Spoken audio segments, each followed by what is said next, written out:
आज सकाळी ओतूर येथे तुमच्या मुलीवरती बिबट्याने हल्ला केला आहे। तुमचं नाव काय आहे, मुलीचं नाव काय आहे आणि प्रसंग कधी घडला, काय परिस्थिती होती? मी महेंद्र रमेश वाकचरे, राहणार ओतूर, तालुका जुन्नर, जिल्हा पुणे।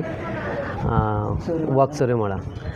सकाळी 6 वाजता मी शेतात फवारणी म्हणजे फ्लावर फवारणीसाठी गेलो असताना माझ्या मागं ही 2 मुली आल्या, म्हणजे मॉर्निंग वॉकला गेल्या। मी फवारणी म्हणजे फ्लावर फवारीत असताना त्या तिथं रस्त्याने फिरत असताना बिबट्या टोमॅटोच्या शेतामध्ये दडून बसला आणि एकदम अटॅक केला।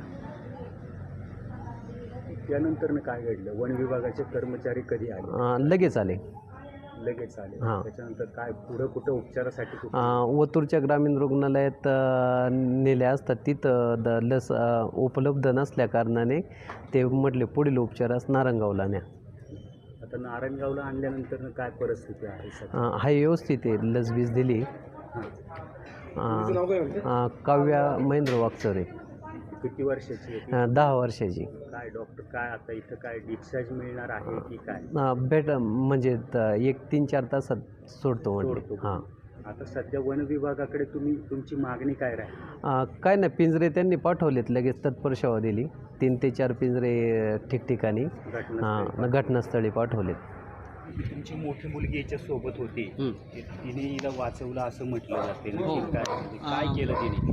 म्हणजे आरडली ती, वाचव म्हणून, त्या आवाजामुळं बिबट्या पळून गेला। आज सकाळी तिचे वडील महेंद्र वाकचौरे हे शेतामध्ये काम करत असताना काव्या वाकचौरे ही मुलगी वडिलांच्या मागे गेली असता बिबट्याने अचानक तिच्यावर हल्ला केला आणि हल्ला झाल्यानंतर संबंधित घरच्यांनी आमच्या वनविभागास बातमी दिल्यानंतर आमच्या कर्मचारी तिथे पोहोचून त्या ठिकाणी मग ओतूर प्राथमिक आरोग्य केंद्र ह्या ठिकाणी उपचारासाठी नेलं।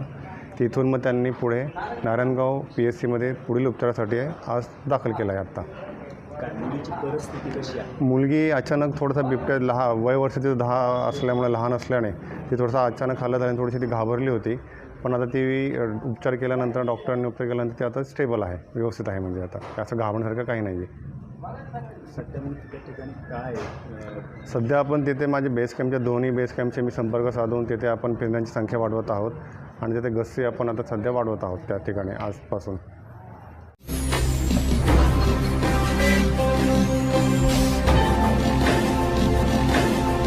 ताज्या घडामोडी आणि नवनवीन माहिती मिळवण्यासाठी समाज दर्पण या YouTube चॅनलला सबस्क्राइब करा आणि बेल आयकॉनवर क्लिक करा।